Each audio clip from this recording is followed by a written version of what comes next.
जी महाराज ने कहा, जो बिटका के गर्भ में बैठा हुआ पक्षी था, उसके व्यास जी की पत्नी के पेट से एक शब्द निकल रहा था, ओम नमो भगवते वासुदेवाय। ओम नमो भगवते वासुदेवाय की ध्वनि पेट से निकल रही है। आज व्यास जी महाराज ने हाथ जोड़े के, बेटा जो भी आप पेट के अंदर हो, माता को तुम्हारी बहुत कष्ट हो रहा है, 1 वर्ष व्यतीत हो गया है, निकल करके आइए। महाराज को एक ही शब्द निकलता है कि पिताजी मैं निकल करके तो आ जाऊंगा, लेकिन मुझे माया पकड़ लेगी। तेरी माया बड़ी ठगनी है, मुझे माया पकड़ लेगी, इसलिए मैं नहीं आऊंगा। महाराज धीरे धीरे 2 वर्ष 3 वर्ष, महाराज धीरे धीरे 12 वर्ष 12 वर्ष। आज व्यास जी महाराज ने कहा, हे पुत्र जो भी हो निकल करके तुरंत आइए, मैं तुम्हें वचन देता हूं कि तुमको कोई माया नहीं पकड़ेगी। मैं तुमको वचन दे रहा हूं, तुमको कोई भी हरि की माया नहीं पकड़ेगी।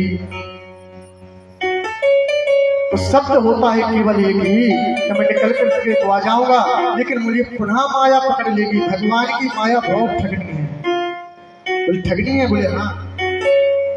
सब जग को रही नचाए कि हरि माया जादू करने। सब जग को नचाने वाली है वो हरि की माया, वो हमको पकड़ लेगी। क्यों? क्योंकि कहा है,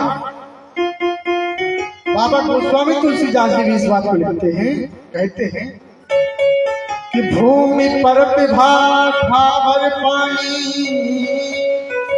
जिम जही माया।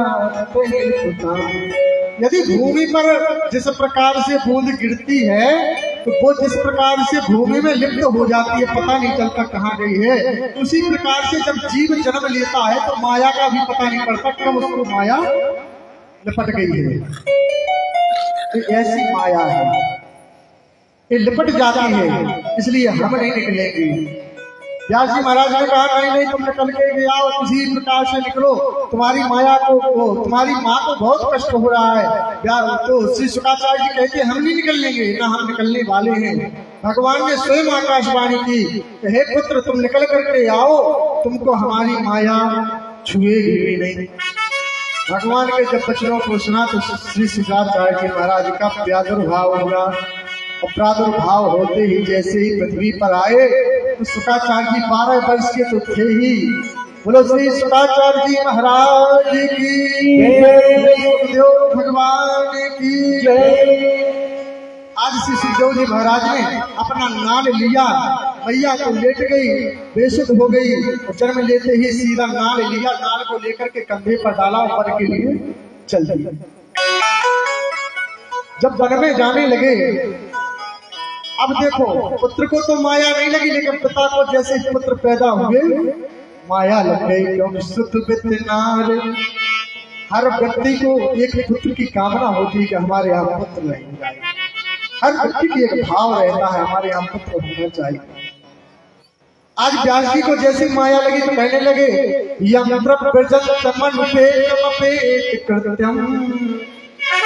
द्वैपायनो विरह कातर आजुहावो,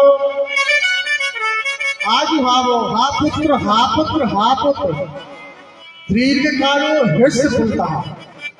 साहब आपने संस्कृत को पढ़ाया होगा, उसमें एक संधि आती है, दीर्घ कालो हृष्य फूलता। हा पुत्र हा पुत्र हा पुत्र।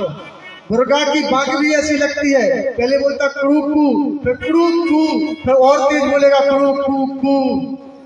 इसी प्रकार से आज व्यास जी भी चिल्ला रहे, पुत्र रुक जाओ, पुत्र रुक जाओ, पुत्र रुक जाइए, लेकर कहीं किसी की सुनने वाले नहीं। वो ऐसे परम ब्रह्म श्री शुक्राचार्य जी हुए कि सीधे जंगल की ओर चले गए, और वहां पर जाकर के कथा तो बहुत विचित्र है, हरि अनंत हरि कथा अनंता।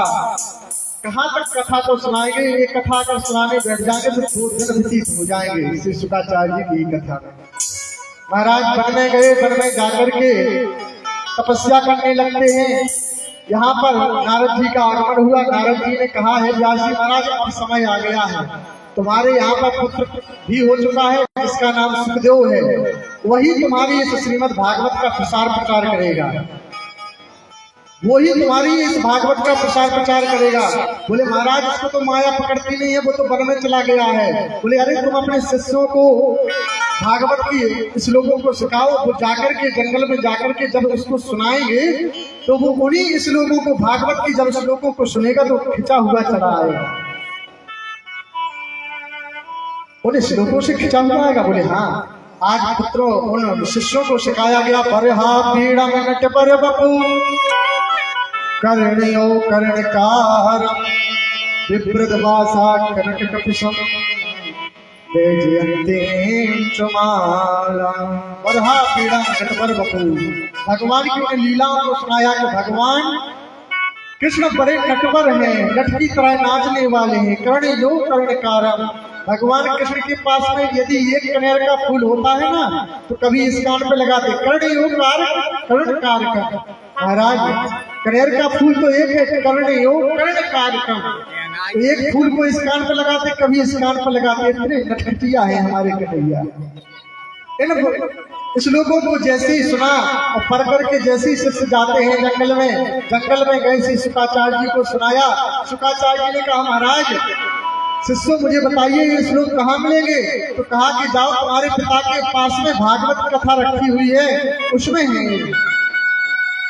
इनको सुनकर के श्री शुकाचार्य जी अपने पिताजी के पास में आते हैं, पिताजी को प्रणाम किया। बोले महाराज मुझे भागवत पढ़ना है, मुझे भागवत चाहिए, मुझे भागवत चाहिए।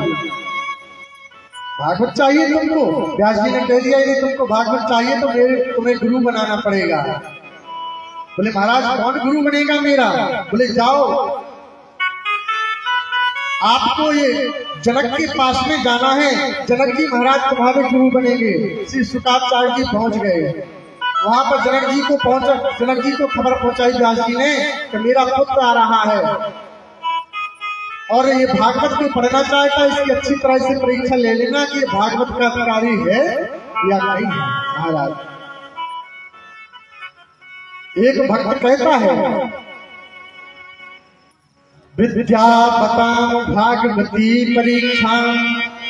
महाराज गणे संकटे क्षत्रिणाम परीक्षा।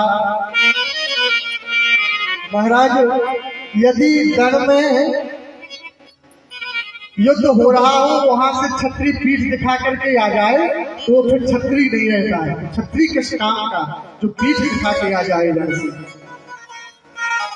रण में छत्री की परीक्षा, धंधे में वैश्य की परीक्षा, उसी प्रकार से विद्या बताम भागवती परीक्षा।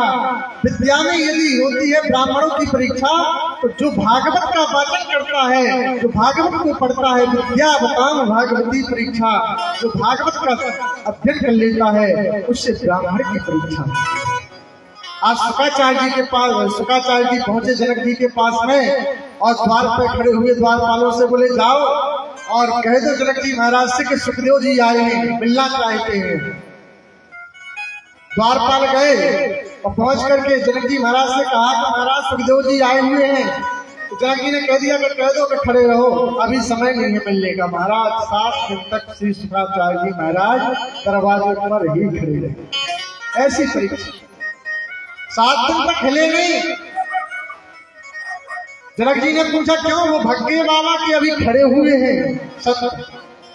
बोले महाराज अभी तो खड़े हुए हैं वो। बोले 7 दिन से खड़े? बोले हाँ। बोले उसी प्रकार से खड़े हुए हैं। बोले अब उनको अंदर लाओ। जैसे ही अंदर लेकर के पहुंचे तो जनक जी महाराज के पास में कई स्त्रियां विराजमान हैं, कई उनकी दासियां बैठी हुई हैं, मलिन कपड़ों को पहन करके उस जनक जी महाराज की सेवा कर रही हैं। आसन डाल दिया, महाराज बैठ जाइए इस पर। जनक जी महाराज ने बैठा दिया उनको, शुकाचार्य जी को। जनक जी महाराज की सेवा हो रही है, सभी स्त्रियां सेवा, कोई हाथ दाब रही है, कोई पैर दाब रही है। महाराज 7 दिन व्यतीत हो गए। जनक जी महाराज इसी प्रकार देखते रहे कि अरे तो बहुत प्रकालक संग दिखाई देते, इनका तो कोई मन भी नहीं टिका है। अब परीक्षा बड़ी कठिन ले दी। बोले जाओ महाराज, हमारे महल में तलवार टंगी हुई है, उसके नीचे खड़ा होना है, थोड़ी तुमको देखना है कहीं वो गिर ना जाए। श्री शुक्राचार्य जी गए, कच्चे सूते पर लटकी हुई तलवार के नीचे खड़े हो गए। तनक भी नहीं लगा कि कच्चा सूता टूट जाएगा तो तलवार सीधी हमारे सिर में खप जाएगी, ये भी डर नहीं लगा। महाराज धैर्य की और ब्रह्मचारी की परीक्षा हो गई, तो धैर्य कैसे करना चाहिए। और ब्रह्मचारी की परीक्षा जब स्त्रियों के समूह में बैठा दिया, वहां ब्रह्मचारी की परीक्षा हो गई, ये ब्रह्मचारी है। आगे चल के संतोष परीक्षा हुई कि इनका संतोष कैसा है, वो संतोष होता है या नहीं होता है। तलवार के नीचे खड़ा कर दिया, उन्होंने देखा इसको संतोष भी है कि यदि मर भी जाऊंगा तो मैं भगवान की चरण में जाऊंगा। ऐसी परीक्षा कठिन से कठिन परीक्षा को दी। आगे चलकर के जनक जी महाराज ने कहा, अरे सुखदेव, ये हमारा घुटना भरा हुआ बेला है, इसको ले जाओ और तुम यज्ञशाला की परिक्रमा करके आओ, मेरा यज्ञ चल रहा है। सुखदेव जी महाराज गए, लेकिन इतना ध्यान रखना इसमें से एक बूंद भी नहीं छलकना चाहिए। सारी परिक्रमा को लगाया, तो परिक्रमा लगाने के बाद में लौट करके आए तो जनक जी महाराज ने पूछा कि महाराज आपने क्या देखा यज्ञ में? यज्ञाचार्य जी महाराज क्या कर रहे थे, उपाचार्य जी महाराज क्या कर रहे थे, भागवताचार्य जी महाराज क्या कर रहे थे? सुखदेव जी महाराज बोले महाराज ना मुझे भागवताचार्य से मतलब, ना मुझे यज्ञाचार्य से मतलब, ना मुझे जनता से मतलब, मुझे मतलब था तो केवल तुम्हारा जो बेला हाथ पर रखा हुआ था, घर से भरा हुआ बेला, मुझे इससे मतलब था कि इसका एक बूंद भी गिना गिर जाए। आज ध्यान की भी परीक्षा हो गई, ध्यान लगा करके तुमने उस बेले को तो देखा कि आज एक बूंद न गिरने पाए। अब तुम भागवत के अधिकारी हो गए हो प्यारे, तुम भागवत सुनने के अधिकारी हो गए हो, पढ़ने के अधिकारी हो गए हो। आज भागवत पढ़ने के लिए श्री व्यास जी महाराज ने भागवत को पढ़ाया और सीधे बद्रिका आश्रम नर नारायण पर्वत पर पहुंच करके नर नारायण के साथ में बैठ करके श्री शुक्राचार्य जी महाराज भागवत के श्लोकों का पाठ करने लगे। बोलो श्री शुक्राचार्य जी महाराज की। आगे चल करके महाराज श्री सूत जी महाराज सनकादिकों से कहते हैं कि बड़ी विचित्र कथाएं हैं भगवान की, जहां तक सुनाए वहां तक कम है। तो सनकादि ऋषियों ने हाथ जोड़ दिए, महाराज मैं जानना चाहता हूं, आप बताएं कि प्रसार प्रचार कैसे होगा भागवत का? बोले हाँ हाँ, हम यही बताने के लिए जा रहे हैं कि भागवत का प्रसार प्रचार हुआ तो कैसे हुआ, कौन हुआ जो प्रसार प्रचार आगे बढ़ाने के लिए। बोले यहाँ तो सुखदेव ने केवल पढ़ ली और पढ़ करके अपने चले गए। बोले हाँ, यहाँ से चले गए। आगे चल करके महाभारत की कथा आती है, आप लोग थोड़ा बड़े ध्यान पूर्वक से सुनो।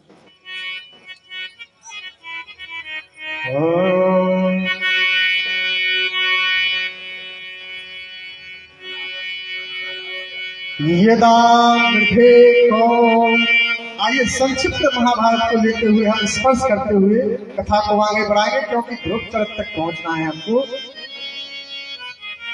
आगे यदा मृधे कौरव संजया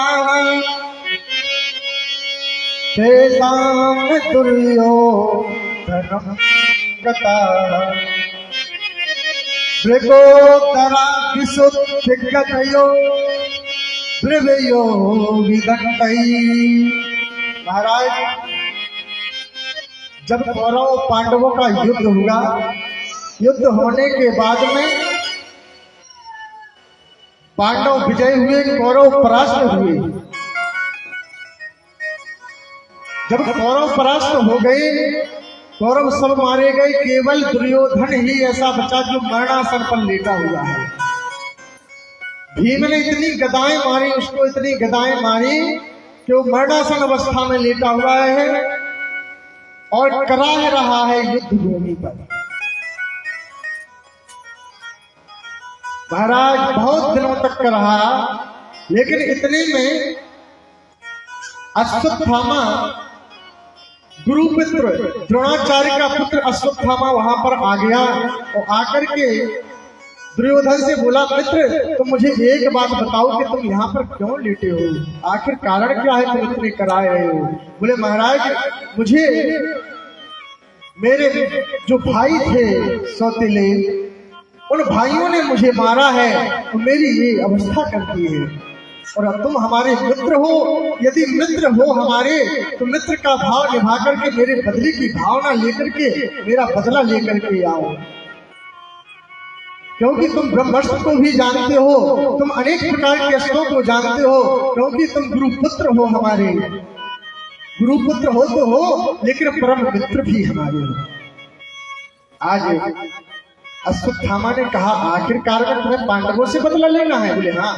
बोले जाओ और तुम जाकर के पांडवों के सिर को काट करके मेरे पास समर्पित कर दोगे, मेरी आत्मा को शांति प्राप्त हो जाएगी। आज अश्वत्थामा चल दिया, वहीं पर युद्ध भूमि के कुछ ही दूर जाकर के टेंट तान करके हमारे कन्हैया बालकृष्ण जी बैठे हुए हैं, सारे पांडव बैठे हुए हैं और वहीं पर द्रौपदी बैठी हुई है। लेकिन जो पांडवों के बच्चे थे वो बिल्कुल पांडवों की तरह दिखाई दिया करते थे, बिल्कुल पांडवों की तरह दिखाई दिया करते थे। महाराज आज जैसे अश्वत्थामा पहुंचा, वहां पर द्रौपदी को ना देखा और पांडवों के बच्चों को पांडवों की तरह देखा तो उनके सिर कलप करके वो आकर के सीधा दुर्योधन के पास में धर दिया। लेकिन एक नियम भी बताया गया है कि मित्र वही होता है जो मित्र के साथ मित्रता निभाए,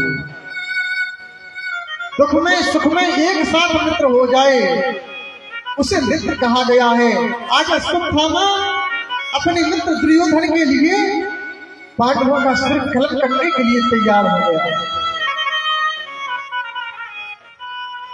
जे नमुत्र दुख होए दुखारी, उतने ही बिलोकत पाटक भारी। वो मित्र मित्र नहीं होता है जो अपने मित्र का मित्रता नहीं निभाता है। आज जैसे ही दुर्योधन ने देखा कि यहाँ तो पांडवों के 5 बच्चों को लेकर के आया है सरकलम करके, और जैसे ही सरकलम को देखा तो कहने लगा, अश्वत्थामा तूने मेरे साथ बहुत गलत किया है। मैंने कहा था कि पांडवों का बच करके आना, पांडवों के सिरों को मेरे पास में लाना, इन नाबोध बच्चों ने तुम्हारा क्या बिगाड़ा था जो आज उनको मार करके और सरकलम करके लेगा, इनको लेकर के आ गया तूने तो ना मुझे यहाँ का छोड़ा ना वहां का छोड़ा। मैं तो सोचता था कि पांडव मर जाएंगे, चलो उनके आगे बच्चे होंगे, वो हमारा उद्धार कर देंगे, ज्ञान पुण्य करेंगे, गंगा स्नान करा देंगे। आज तुमने उनको भी मार डाला, उनको भी मार डाला तुमने, बहुत गलत किया है। अब तुम अश्वत्थामा तू बच सके तो बच जा, तुझे पांडव मार देंगे। और इतने में दुर्योधन के प्राणांत हो गए।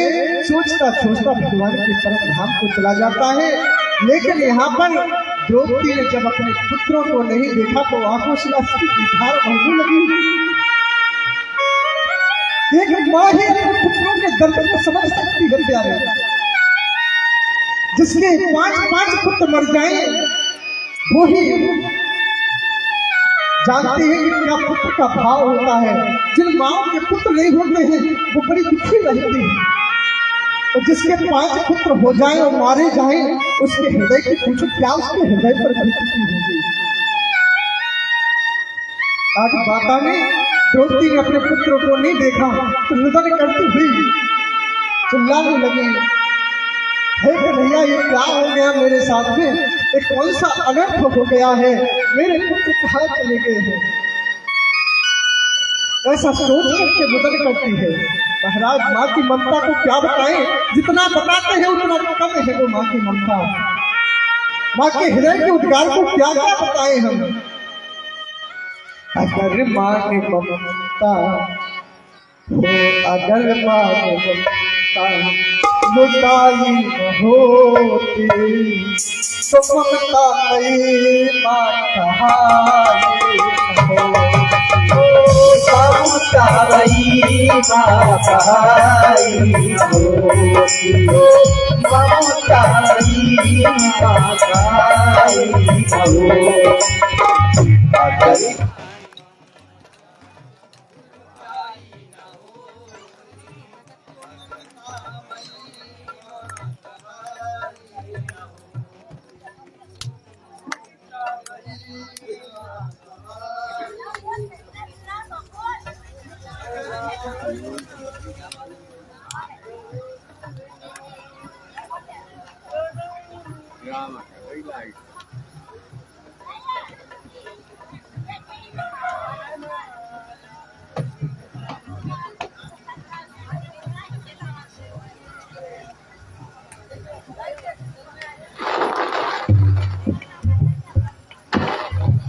महाराज माँ की ममता का कोई बखान नहीं हो सकता।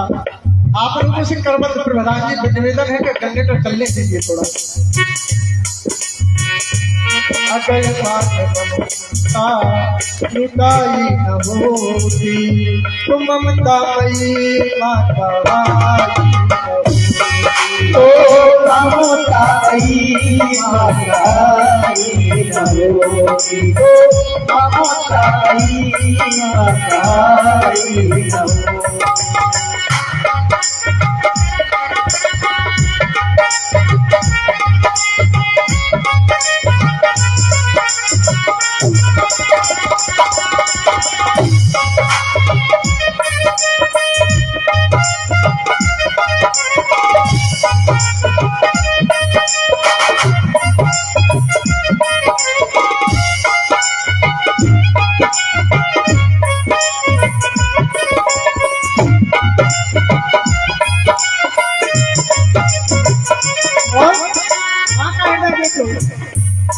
इतना कोमल होता है माँ का हृदय जिसका कोई बखान नहीं कर सकता है। प्यारे काज देना काज देना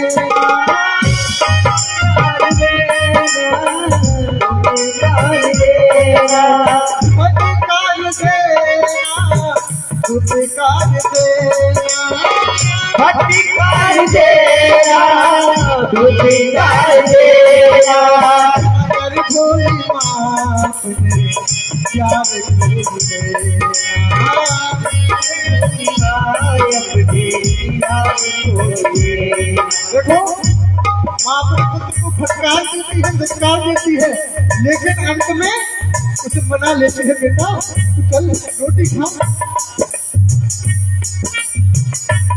अपने पुत्र को ले जाती है। महाराज एक बात बताते हैं,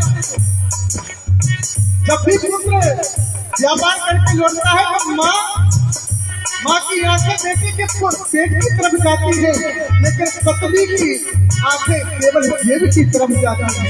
एक माँ ही ऐसी होती है जिन बच्चों की माँ नहीं होती उनसे बिल्कुल क्या उनके हृदय पर गुजरती है।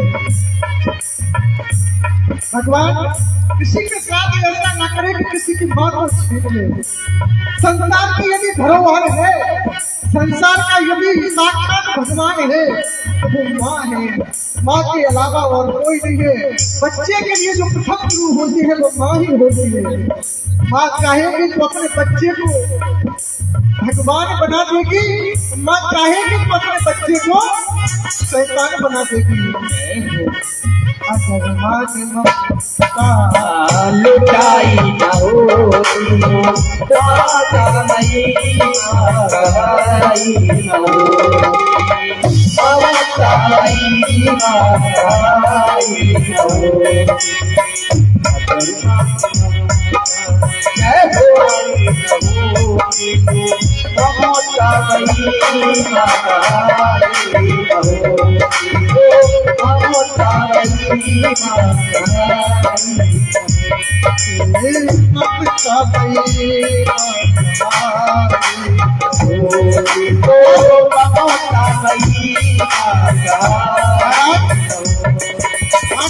देखिए महाराज खुद इस पीले में सो जाएगी।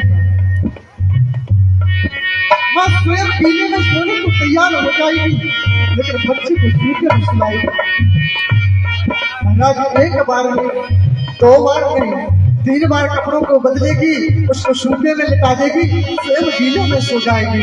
वो माँ का हृदय, वो माँ की बात जहाँ तक कहे वहाँ तक समय ही माँ की वो महिमा बताई गई है। ओ ममताई माताई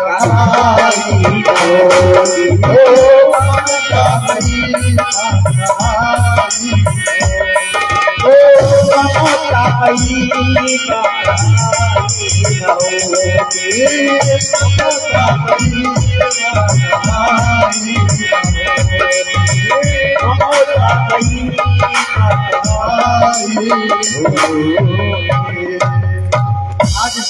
द्रौपदी की आंखों से अश्रु बह रहे हैं। आखिरकार मेरे पुत्रों ने क्या बिगाड़ा था जो आज इनको तुमने मार डाला है। अरे दुष्ट, तूने बहुत गलत किया है। इन पुत्रों को मार करके तूने सारे परिवार का दीपक बुझा दिया है, सारे परिवार का दीपक बुझा दिया है तूने। तो आज भीम ने पता चलाया कि कौन है मारने वाला। कन्हैया पहुंच गए। कन्हैया ने कहा, मुझे लगता है अश्वत्थामा आया था, अश्वत्थामा ने ही वध किया है। अश्वत्थामा ने सोचा कि कहीं ये हमको ना मार डाले भीम और अर्जुन। इसने ब्रह्मास्त्र को छोड़ दिया। कन्हैया ने ब्रह्मास्त्र को वापस किया और वापस करके छोड़ दिया। आज अश्वत्थामा को पकड़ा और पकड़ करके ले जा करके आज द्रौपदी के चरणों में पटक दिया। द्रौपदी, बता तू इसे क्या दंड दे दे, तू बता कि इसको क्या दंड दे हैं, कोई दंड बतलाइए।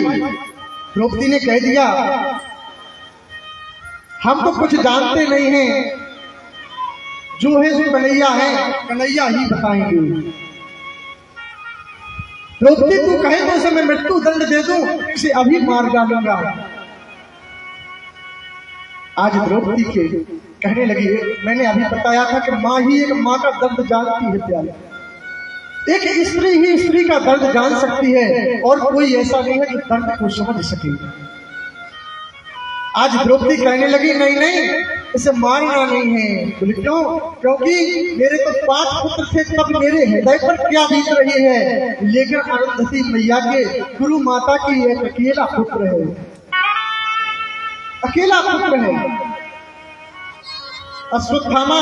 यदि ये भी चला जाएगा तो अरुंधति मैया के हृदय पर क्या बीतेगी। ये हो आज का समय हो, अगर किसी के बच्चों को मार दे तो मुझे देवे, राइफल तान के देगा, दम नहीं लेगा।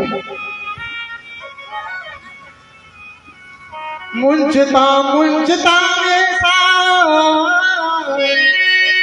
राम रो ब्रह्म विद्यमान, मुंचता मुंचता में सो, इसे मत मारो हे भीम, इसे मत मारो। आज द्रौपदी ने मना कर दिया, इसे मत मारो। फिर आखिरकार में करें क्या? कन्हैया, तुम ही न्याय करिए कि आज द्रौपदी रोक रही है कि मारना नहीं है, लेकिन ये आता था, ये से करें क्या? कन्हैया बोले, बात तो सत्य है, नीति संग्रह तो यही कर रही है। कन्हैया का न्याय देखो, इनको जज बना दिया, ये और बड़े विचित्र जज हैं। कन्हैया को जज बनाया, तुम ही न्याय करिए। कन्हैया बोले, हाँ हाँ, ब्रह्म बंधु न हंतव्यम आतताई बधारः। बोले, ब्राह्मण के बालक को कभी मारा नहीं जाता है, लेकिन एक कारण है, ब्रह्म बंधु न हंतव्यम आतताई बधारः। यदि आतताई हो तो उसे छोड़ा नहीं जाता है। द्रौपदी बोली, बोली ये कहाँ का न्याय हुआ जी, ये कहाँ का न्याय है? कह रहे हो कि ब्राह्मण को मारना भी नहीं, वो आतताई है तो उसे मार भी देना है, कोई न्याय हुआ? कन्हैया बोले, अरे द्रौपदी, तुझे मालूम नहीं है, तुम जानती हो सबसे बड़ा जाति अपमान सबसे बड़ा होता है। जाति से अपमान हो जाए, बड़े व्यक्ति की, प्रतिष्ठित व्यक्ति का अगर जाति से अपमान हो जाए तो मरणासन हो जाता है, मरे के समान बताया गया है कि बड़े व्यक्ति का अपमान हो जाए।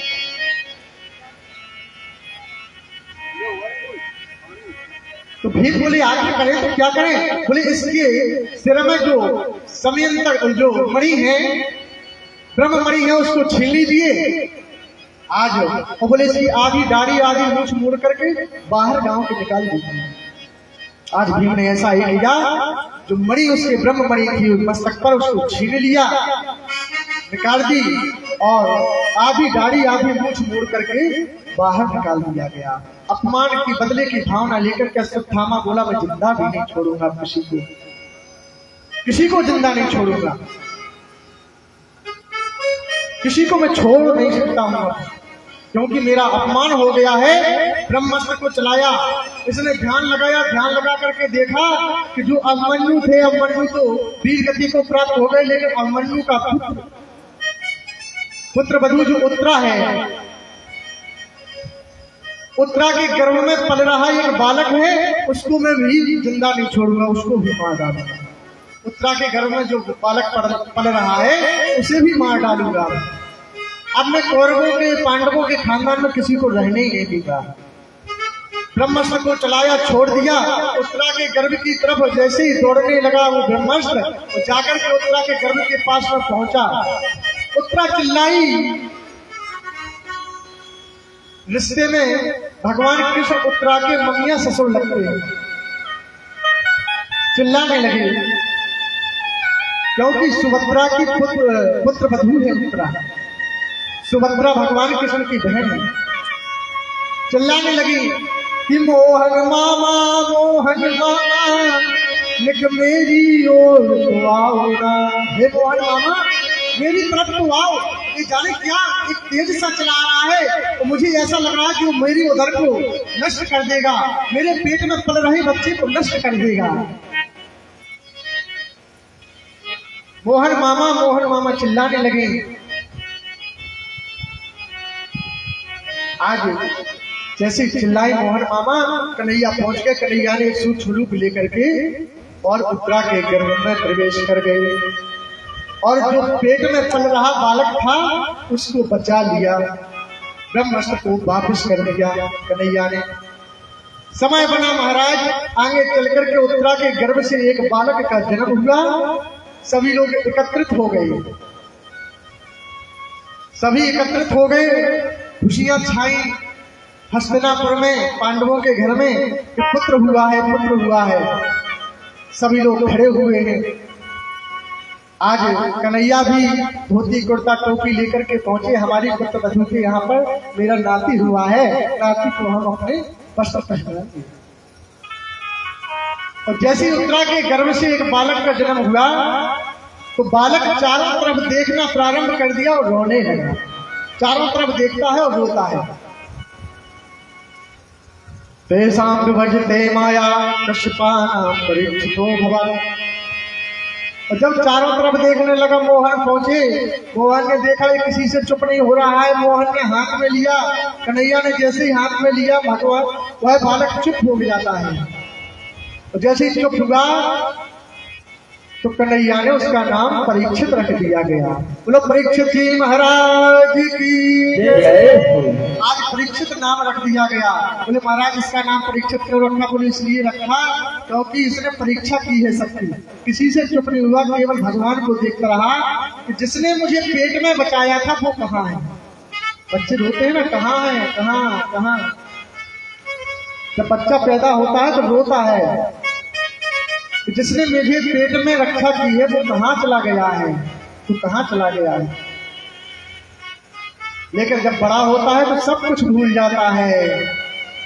तो जैसे ही बड़ा होता है, माँ शब्द जैसे उसके मुख पर आता है, माँ माँ चिल्लाना शुरू होता है, और माया लिपट जाती है प्यारी। ये बहुत ठगनी माया है, भगवान की माया लिपट जाती है।